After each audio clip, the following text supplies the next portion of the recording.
Olha, o Flávio tem ido muito bem nas entrevistas que eu tenho visto dele, tanto no Ratinho quanto no Flow, tem se portado de uma maneira extremamente afável, né, para o público, preparado em diversos temas.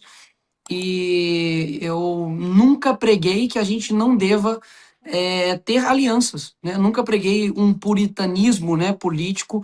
Pelo contrário, eu acredito que a gente, de fato, precisa compreender que em determinados momentos existem pessoas que não tem como, de fato, nós estarmos ao lado para uma aliança que fira os nossos princípios e essência e valores. Mas no âmbito da política, a gente sabe que, principalmente no executivo, é necessário, sim, fazer alianças para poder chegar no poder. Obviamente, desde que isso não represente, digamos, um toma lá da cá espúrio, né? Porque a política é feita de interesse e não tem nenhum problema nisso.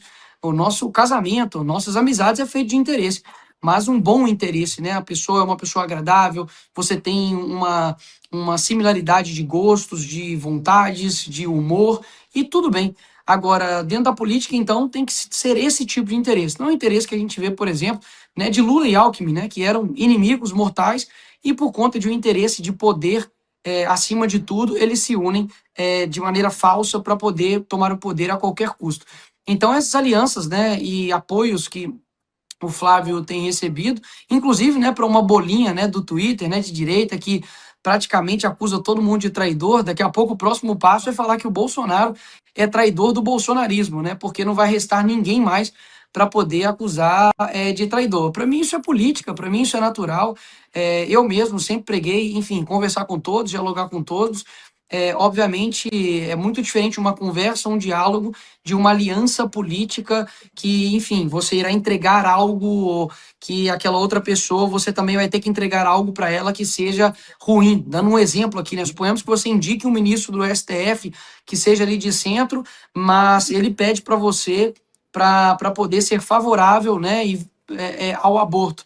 Isso aí não é o tipo de aliança que eu estou defendendo, né? Obviamente eu defendo uma aliança em que entre os nossos princípios, os nossos valores, a nossa essência se mantém. Então, para mim, é natural. Agora, engraçado, né, que muitos que nos acusavam, né, os intergalácticos, que diziam aí, né, sobre Pablo Marçal, mesmo não tendo nenhum tipo de relacionamento, de network, de business, de algo, enfim, formal, informal com ele, quando vi ele no futebol lá com o Neymar, eles colocam como, né, se fosse o maior inimigo, né, do Bolsonaro, falou que ele é um traidor, etc e tal, e agora dando o apoio ao Flávio, e não discordo, tá? Acho que é natural da política a gente receber os apoios, porque a gente é infinitamente melhor do que o Lula. Só que para essa turminha fica aí, né, o aviso aí para os telespectadores, né, que prestem mais atenção em quem vocês escutam, em quem vocês dão a sua audiência, mesmo que seja pouca, mas que vocês dão ouvidos, porque essas pessoas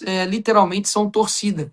E a gente, quando, principalmente vocês, né, que fazem um trabalho jornalístico, vocês não podem ser torcida, né? Vocês têm que ser analistas, muitas das vezes a tua opinião vai gerar um atrito, mas é importante falar. Eu mesmo, quando lá atrás eu disse, olha, a gente não pode perder a eleição do ano que vem. Essa é a minha preocupação. Nós não podemos perder a eleição do ano que vem, porque a eleição do ano que vem significa mais 3 novos ministros do STF indicados pelo Lula. Significa mais 4 anos de Haddad tocando a nossa economia da forma como está. Eu não acredito que o Brasil consiga sair de uma recessão com 20 anos de PT no poder. Então essa é a minha preocupação, e eu deixei isso bem claro na reunião, quando o Flávio anunciou a sua candidatura ali. Eu falei, olha, Flávio, eu só acredito que a gente tem que ter a liberdade de, como direita, já que nós defendemos uma democracia, a liberdade de expressão, né, a liberdade de fala, e nós somos um grupo, nós somos um corpo, e cada parte do corpo tem a sua função, né? A mesma mão que ela afaga vai ser a mão, talvez, que vai dar um tapa para o bem, né? O mesmo olho que enxerga para poder não cair, também, enfim, o olho que também vai enxergar aquilo de bom. E tá tudo bem, a gente tem que ter a maturidade de, como um grupo, principalmente sabendo que a gente não pode cometer erros agora, a gente não está numa época que a gente pode cometer o luxo de cometer erros, porque a esquerda ela é expert em propaganda e campanha e não pode subestimá-los. Então, eu sempre preguei isso, que a gente mantenha uma coerência, e se for mudar de rota, né, que tudo bem, avise, vamos mudar de rota. Pessoal, antigamente a gente falou a respeito do centro, batemos muito no centro, mas agora a gente entendeu que precisa alocar as pessoas, né, de maneira correta, de maneira transparente, sem mudar os nossos princípios. e tudo bem. O que não dá é para ter, infelizmente, ali um grupo que as pessoas se tornaram PhDs em afastar as pessoas. E hoje, mais do que nunca, a gente tem compreendido que se a gente não alcançar as pessoas ali, né, principalmente do centro, até mesmo pessoas, né, de esquerda, que não são tão de esquerda, outras pessoas irão alcançá-las. E eu pretendo sempre alcançar essas pessoas, porque como cristão, eu não posso ficar pregando para convertido. Eu preciso alcançar as pessoas que não concordam comigo, as pessoas que estão ali muitas vezes em cima do muro. Então, muitas vezes eu preciso sim fazer uma meia-culpa, dar ali um quê, digamos, de razão para uma pessoa, talvez, que, eu não gosto do Bolsonaro nisso. Falar, tudo bem, ele pode ser um cara um pouco grosso, fala um pouco de palavrão, etc., mas olha isso daqui. E muitas vezes as pessoas da direita perderam essa capacidade de comunicação, de persuasão, de honestidade, de coerência de pautas e de agenda, e isso pode nos prejudicar. Então, eu acredito que, enfim, a candidatura do Flávio, no sentido de escolha do Bolsonaro, é totalmente justificável, afinal de contas, quem ele mais confia, né, do que o próprio filho. Por um outro lado, você tem pessoas que estavam fazendo uma análise, né, de talvez assim, será que a coisa vai engrenar? As últimas pesquisas, né, agora mostraram um avanço até mesmo do próprio nome do Tarcísio. Então, foi, né, de fato, uma surpresa.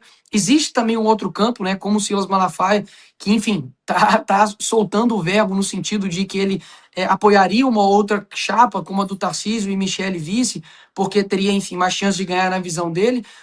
O que eu acredito é que, como a Bíblia fala, né, a gente tem que examinar tudo e reter o que é bom. Eu escuto o Silas, e do tanto que o Silas já fez vídeo, já me atacando diversas vezes, já teve diversas pessoas, né, que eu escuto e que eu sigo, que já falaram mal de mim, e eu ainda assim continuo escutando a todos, porque eu acho que seria muita soberba da minha parte acreditar que eu tenho a verdade e eu não quero ouvir ninguém mais. Então eu acho que nesse momento agora é importante que, principalmente as nossas lideranças, o Flávio, né, enfim, o partido como um todo, deputados, senadores, escutem tanto o povo quanto as pessoas, escutem os empresários, escutem o pessoal do agro, escutem os professores, escutem os pais e mães, escutem o tio, escutem o taxista, escutem o cara do Uber, escuta, enfim, as pessoas comuns, obviamente, além, né, das pesquisas, porque eu acho que esse feeling, né, de não perder o tato com as pessoas é muito importante para a gente tomar as decisões, né, porque realmente vai ser uma eleição muito acirrada. E eu não tenho dúvidas que todos que falem, mesmo talvez sejam de forma áspera, mesmo talvez seja da forma como você não gostaria de ouvir, você precisa não considerar essa pessoa como, enfim, como um traidor, como uma pessoa que quer abandonar, não. Quando o Silas dá a opinião dele, é a opinião dele. Caso contrário, a gente vai estar fazendo literalmente igual à esquerda. E é interessante que um deputado do PT recentemente foi dar um evento lá do PT e ele foi dar a opinião dele a respeito das mortes que ocorreram lá no Rio de Janeiro, né, que os policiais abateram lá mais de 130 criminosos.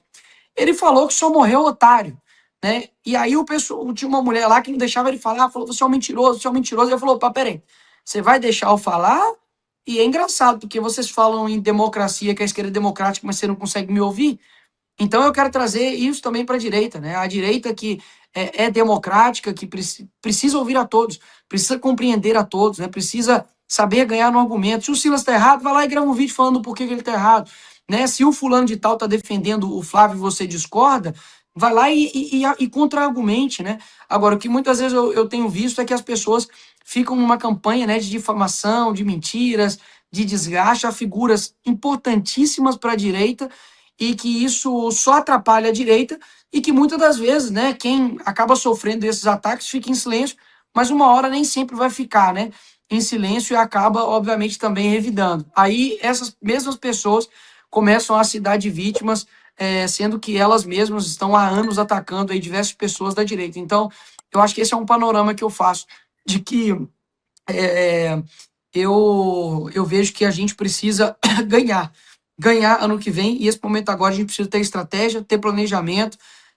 pensar não somente, né, com o coração, pensar com a mente, e a gente ir para cima e vencer essas eleições.